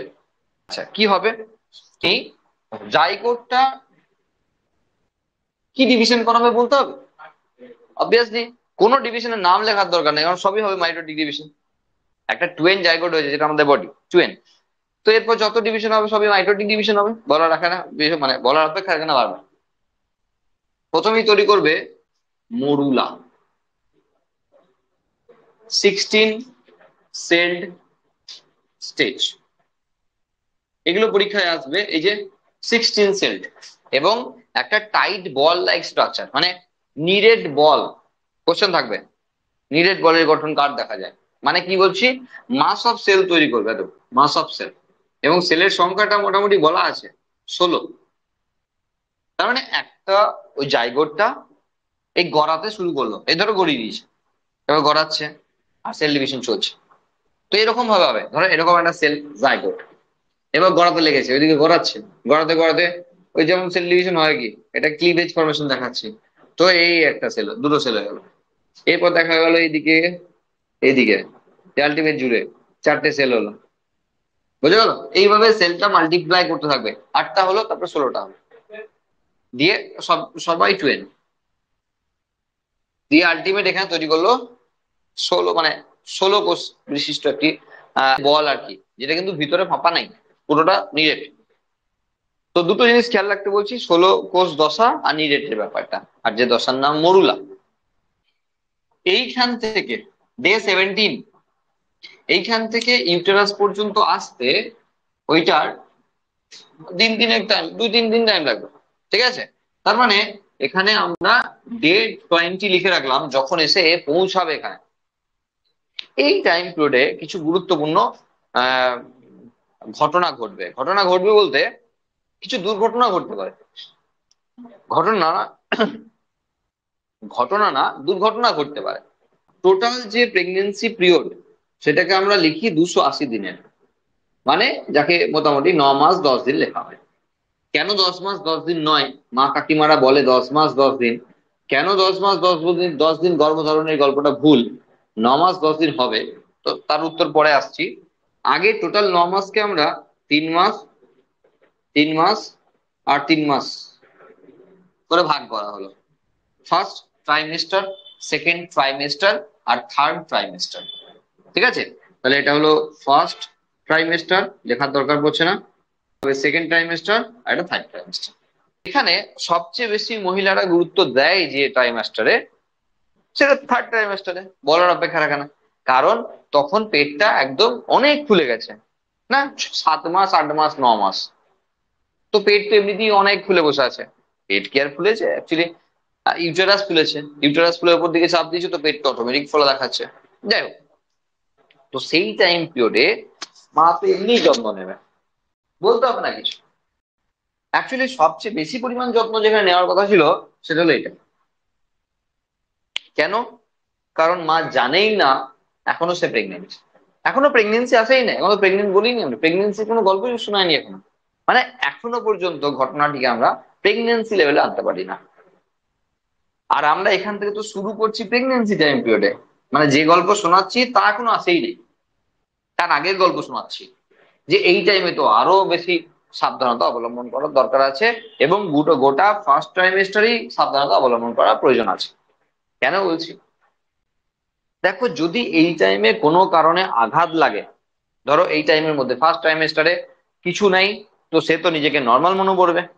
দু একটা সমস্যা আছে হালকা ফুলকা, মর্নিং সিকনেস, গা বমি ভাব, একটু গা গোলানো ভাব, একটু মাথা ঘোরা হালকা ফালকা, এই সমস্ত ঘটনাগুলি ঘটবে, যেটা ফার্স্ট ট্রাইমেস্টারে যে সব বৈশিষ্ট্য, যাকে বলা হয় মর্নিং সিকনেস, সকালবেলা দুর্বলতা, মর্নিং সিকনেস। বিছানা থেকে ওঠার পরে এই সমস্ত ঘটনা, বা বিছানা ছাড়ার আগেই এই সমস্ত ঘটনা দেখা যেতে পারে, তো এটার নামই রয়েছে মর্নিং সিকনেস। তো এই মর্নিং সিকনেস হওয়ার, মানে মর্নিং সিকনেস কে আটকাতে গেলে যেটা করতে হবে, সেটা হলো শুকনো কার্বোহাইড্রেট খেতে হবে। ঠিক আছে? মুড়ি হতে পারে, চিড়ে হতে পারে, শুকনো কিছু কার্বোহাইড্রেট খেতে হয়। তাহলে এই অ্যাকচুয়ালি কি এনার্জির অভাব হয়েছে, সেই জন্য দুর্বলতা দেখা যাচ্ছে।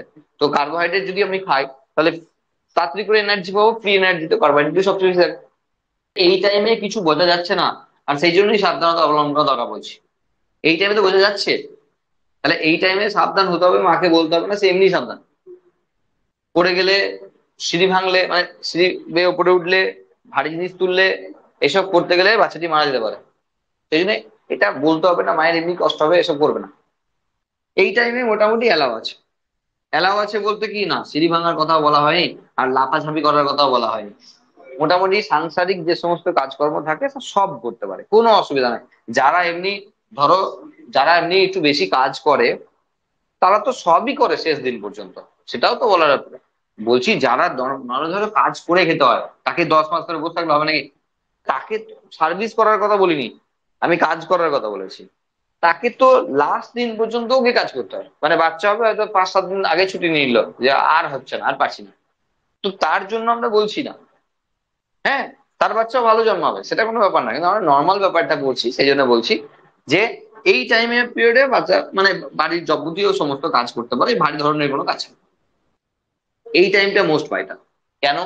কারণ দেখো, এই টাইমের মধ্যে যদি প্রেগনেন্সি টাইম অনুযায়ী বলি, তাহলে তার যেটা হতে পারে সেটা হলো মিসক্যারেজ হতে পারে। প্লাসেন্টা এখনো ঠিকঠাক গাঁথেই নেই। এখন তো, এখন বলিনি আমি, এখন তো প্লাসেন্টা আসেই নেই, কোনো কথাই আসেনি এখন। আমি বলছি এই টাইম পিরিয়ডের কথা বলছি।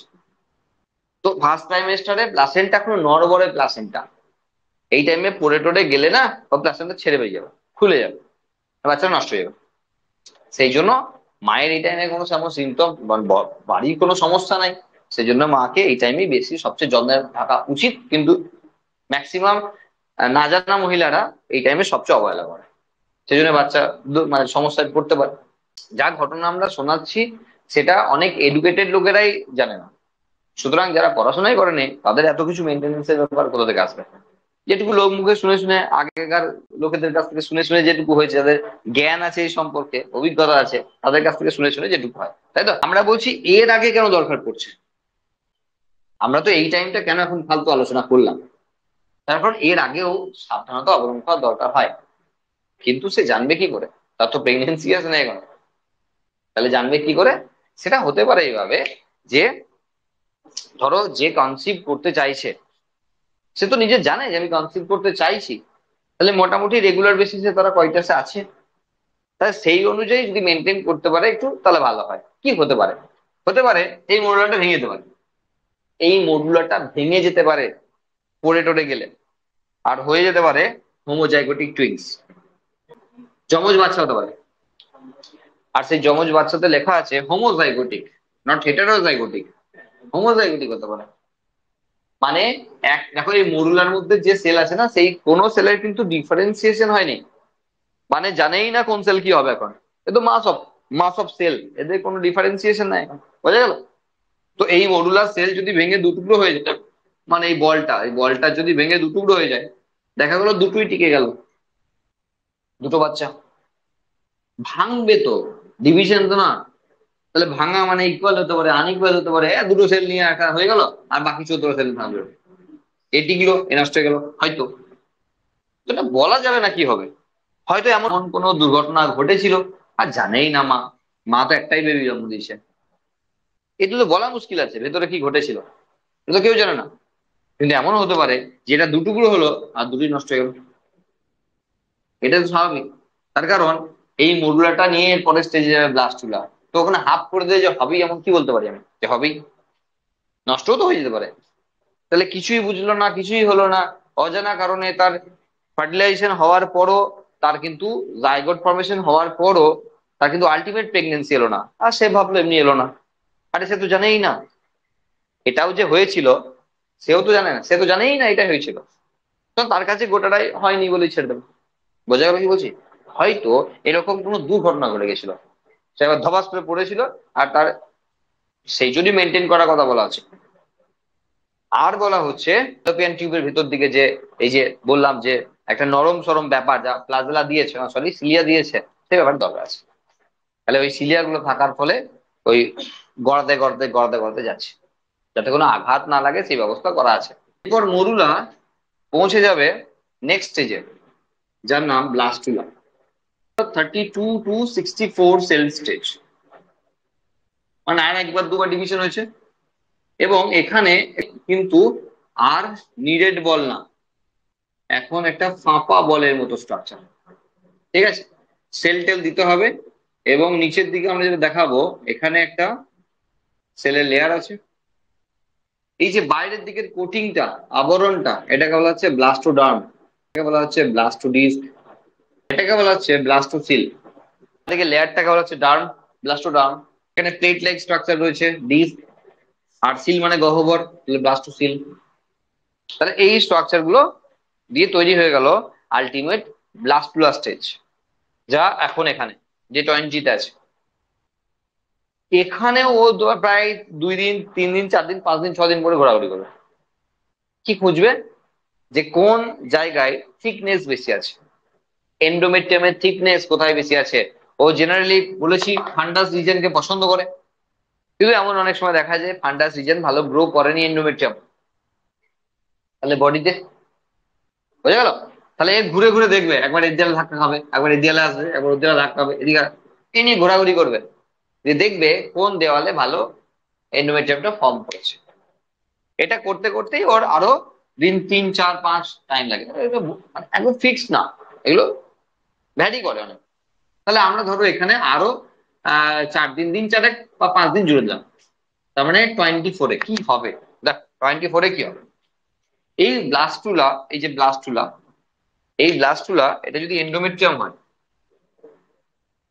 নিশ্চয়ই বুঝতে পারছো, এটা এন্ডোমেট্রিয়াম যদি হয়, তাহলে এই এন্ডোমেট্রিয়ামটা না মানে বিভিন্ন জায়গায় না ফেটে যাবে।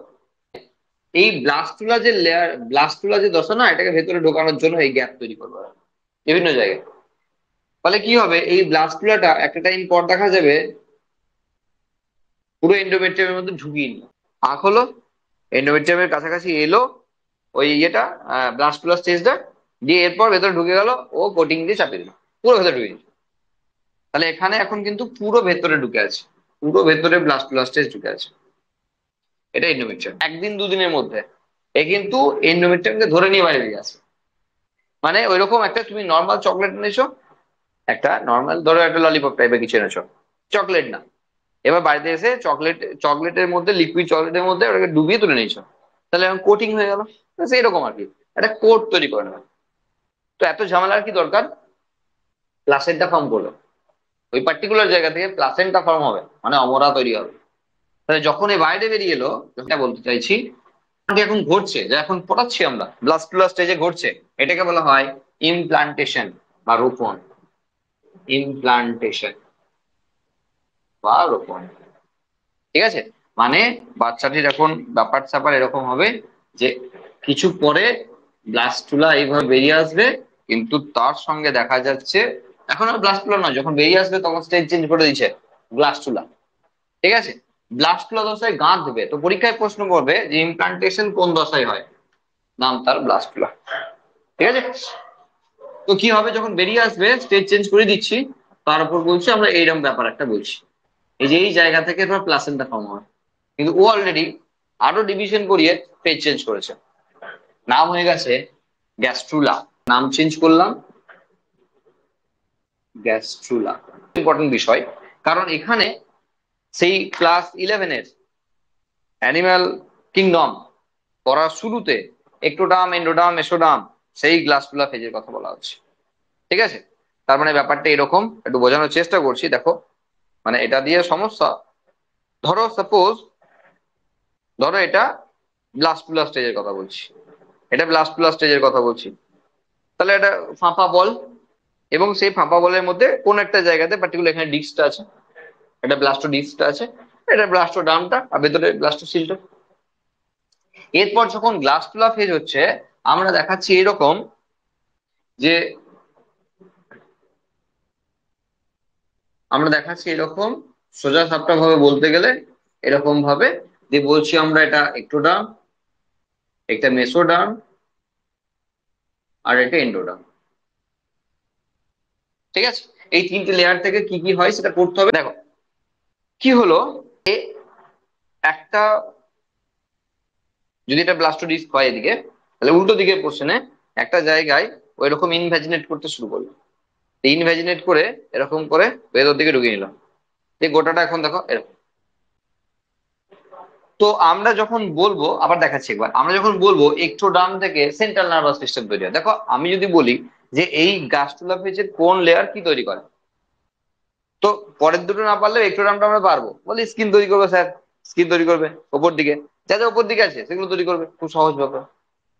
কিন্তু যখন আমরা বলি যে সেন্ট্রাল নার্ভাস সিস্টেম তৈরি করবে, মানে ব্রেন এবং স্পাইনাল কর্ড, মস্তিষ্ক সুষুম্না কাণ্ড তৈরি করবে, তখন আমাদের হজম করতে একটু কষ্ট হয়। যে স্যার এক্টোডার্মের লেয়ার, মস্তিষ্ক সুষুম্না কাণ্ড হয়তো ভিতর দিকে আছে, হ্যাঁ, তো তারা এই বাইরের দিকে, অ্যাকচুয়ালি তো এটাই হলো না। দেখো, এই গোটাটা বাইরের দিকে লেয়ার ছিল, তাহলে প্রিমিটিভ স্টিক বরাবর, এই যে প্রিমিটিভ স্টিক, এটা হলো এটা, এটাই চলে গেছে, এটা প্রিমিটিভ স্টিক ছিল ওই টাইমে। তার মানে ওই বরাবর যখন এই যে ভেতর দিকে ঢুকিয়েছি, দেখো এক্টোডার্মের লেয়ারটা তো ভেতরে চলে যাচ্ছে। তা যখন এটাকে ঢুকিয়ে আমরা এরকম করলাম, তো এখন দেখো এক্টোডার্মের এই লেয়ারটা ছিল, যে কিন্তু ভেতরে আছে, তাহলে এই বরাবর স্পাইনাল কর্ড তৈরি হয়েছে, আর স্পাইনাল কর্ডের শেষ অংশ ফুলে গিয়ে ব্রেন। ওইটাই তো হতে পারে, হতে পারে, মানে এটাই হয়। ঠিক আছে, মানে একটোটার্ম ভেতর দিকে ঢুকে গেছে, সেই জন্য আমরা যখন স্পাইনাল কর্ড বা সুষুম্না কাণ্ডের কথা বলছি, তখন ঘাবড়ে যাওয়ার কিছু নেই, এটা হয়। মোটর নার্ভাস সিস্টেম তৈরি হয় একটোডার্ম থেকে। দেখো মেসোডার্ম, যত কানেকটিভ টিস্যু মেসোডার্ম থেকে তৈরি হয়। না, রক্তকে যোগ গলা বলা হয়, তরল যোগ গলা বলা হয় কেন? আমরা বলতে হবে একটা পয়েন্ট, ভ্রূণে মেসোডার্ম থেকে, যোগ গলা মানেই মেসোডার্ম। সেটা রক্ত হতে পারে, লসিকা হতে পারে, সেটা হাড় হতে পারে, তাই না, বোন কার্টিলেজ, এটা সবই তো অস্থি তরুণাস্থি, রক্ত লসিকা, সব তো কানেকটিভ টিস্যু, এটা সবই তৈরি হয় এই লেয়ার থেকে, মেসোডার্ম থেকে। যত নালী পথ ভিতরের দিকে, রেচন নালী, জঠর নালী, যত নালী পথ সব তৈরি হয় এন্ডোডার্ম থেকে। এরপর এখান থেকে আলটিমেট এইরকম একটা স্ট্রাকচার দিয়ে আমরা নেক্সট দিনকে দেখাবো প্লাসেন্টা, আর তার সঙ্গে একটা আম্বিলিক্যাল কর্ড, আর যেখানে বেবিটা অ্যাটাচ করানো আছে তার নাভির সঙ্গে। এই যে কর্ড যেটা দেখতে পাচ্ছি, যে সুতো দড়ির মতো নারীর যেটা, সেটাকে বলা আম্বিলিক্যাল কর্ড বা নাভি রজ্জু বাংলায়। আর প্লাসেন্টা কিন্তু এখানে আছে, গাঁথা অবস্থায় আছে, ওটা প্লাসেন্টা, টোটালটা প্লাসেন্টা না, যেটা গাঁথা আছে এটা প্লাসেন্টা, এটা হলো আম্বিলিক্যাল কর্ড, যার থ্রু দিয়ে বেবির নাভির সঙ্গে কানেক্ট করা আছে, যাওয়া আসা করছে। Food, nutrient, secretory material, carbon dioxide, রেশন পদার্থ, অক্সিজেন সব যা আসা করছে। পরে গ্যাস্ট্রুলা, এরপর তৈরি হয়ে যাবে আলটিমেট এমব্রায়ো। এই টোটাল টাইম পিরিয়ডটা, জাইগোট থেকে শুরু করে এই যে টোটাল টাইম পিরিয়ড, এই সময়টা আপ টু 2 মান্থ, 2 মান্থস, 2 মাস পর্যন্ত আমরা একে এমব্রায়ো বলতে পারি। আর তারপরে, তারপর থেকে অ্যাকচুয়ালি এর নাম হলো ফিটাস। 2 মাসের পর থেকে যতদিন ল্যান্ড করছে, 2 মাসের পর থেকে যতদিন না ভূমিষ্ঠ হচ্ছে, ততদিন তাকে বলা হয় ফিটাস। তার মানে এই ফিটাসের পরে যদি আমরা অ্যারো দিই, তাহলে হবে বেবি। তাহলে এটা 2 মাস থেকে 9 মাস, তাহলে 2 মান্থ থেকে 9 মান্থস পর্যন্ত, এটা হলো ফিটাস, 2 মাসের আগে পর্যন্ত। যখন ইমপ্লান্টেশন হয়েছিল, যখন এই প্লাসেন্টাটা ফর্ম হয়েছিল, এই প্লাসেন্টা থেকে বের হয়েছে একটি হরমোন, যার নাম HCG, next human chorionic gonadotropin. Hormone actually detect করাবে এ প্রেগনেন্ট। প্রেগনেন্সিতে যে হরমোনটা খোঁজা হয় যে আছে কিনা, সেই হরমোনের নাম HCG, হিউম্যান কোরিয়নিক গোনাডোট্রপিন। কেন? বলে এই HCG হরমোনটাকে ডিটেক্ট করা হয়।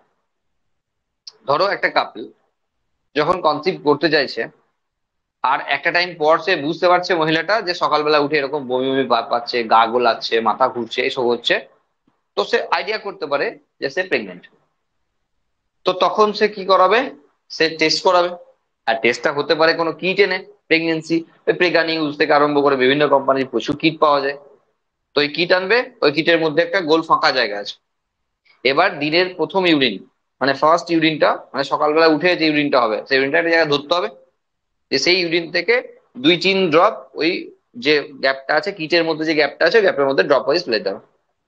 তারপরে পাশে একটা স্ট্রিপ আছে, সেই স্ট্রিপে কালার আসবে, লাল রঙের, ধরো সবুজ রঙের, এই কালার গুলো কিটে লেখা আছে কোন কালার হলে কি। তো সেই কালার অনুযায়ী এখানে ডিটেক্ট হয়ে যাবে যে সে প্রেগনেন্ট। অ্যাকচুয়ালি কি হয়েছে, HCG হরমোনকে ডিটেক্ট করার জন্য এখানে একটা কেমিক্যাল রিঅ্যাকশন হয়েছে। এবার এটা ল্যাবে গিয়ে করতে পারে কেউ, কেউ কিটেও করতে পারে। দেখো কিট হলো একটা প্রাইমারি টেস্ট, যেখানে মোটামুটি একটা ইয়ে হলো যে হ্যাঁ হয়েছে। দেখো একটা কাপেল ধরো সে বাচ্চা নিতে চাইছে, তো সে প্রেগনেন্ট হলো কি না হলো, ঢোল পিটিয়ে বাড়ির লোককে তো নাও জানাতে পারে এখনই, কনফার্মই নয় কিছু নয়, ঢোল পিটিয়ে দিল, এটা তার ব্যাপার আছে। সুতরাং ল্যাবে গিয়ে টেস্ট করালে কনফার্ম হওয়া যায় যে হ্যাঁ ঠিকঠাক। কিটেও হয়, কিন্তু কিটে হয়তো 5% ক্ষেত্রে ভুল রিপোর্ট দেখালো। ওভার স্যাঙ্গুইন হওয়ার জন্য আরেকবার টেস্ট করতে হয়, ল্যাবে গিয়ে টেস্ট করে স্যাঙ্গুইন হওয়া যায় এটা। তাহলে যে হরমোনকে, কেন দিনের ফার্স্ট ইউরিন কেন? কারণ প্রত্যেকটা হরমোন কিন্তু ইউরিনের সঙ্গে রিলিজ করে, প্রত্যেকটা হরমোন রিলিজ করে। তাহলে দিনের প্রথম ইউরিনটা বেশি হবে না, সকালবেলা যখন টয়লেট যায় লোকে তো বেশি টয়লেট করবে, সারা রাত তো টয়লেট প্রচুর ইউরিন ফর্ম করছে, এবং রেস্টের টাইমে তো সবচেয়ে বেশি পরিমাণ ইউরিন ফর্ম করে, আমরা শুনেছিলাম ক্লাস 11। তাহলে সেই ইউরিনটা থেকে ধরলে সেখানে হরমোন পাওয়ার সম্ভাবনা সবচেয়ে বেশি, আর সেই জন্য দিনের প্রথম ইউরিনটাকেই বলা হয় ধরার জন্য। তা তখন কিন্তু এইচসিজি ডিটেক্ট হয়ে যাবে, তখন বলতে পারবে সে প্রেগনেন্ট। দেখো এইচসিজি থাকার অর্থ হলো প্লাসেন্টা থাকা, আর প্লাসেন্টা কখন থাকবে, যখন প্রেগনেন্সি এসছে। তার মানে এই যে গেঁথে ছিল দিয়ে উঠেছে, এই যে প্লাসেন্টাটা ফর্ম হয়েছে, তার মানে তো প্রেগনেন্ট, তাই না? তাহলে এই এইচসিজি হরমোন তখনই বেরোনো সম্ভব যখন তার প্রেগনেন্সি এসছে, তার মানে প্রেগনেন্ট। বুঝে গেল? তো এই হলো মোটামুটি এমব্রায়োজেনেসিস।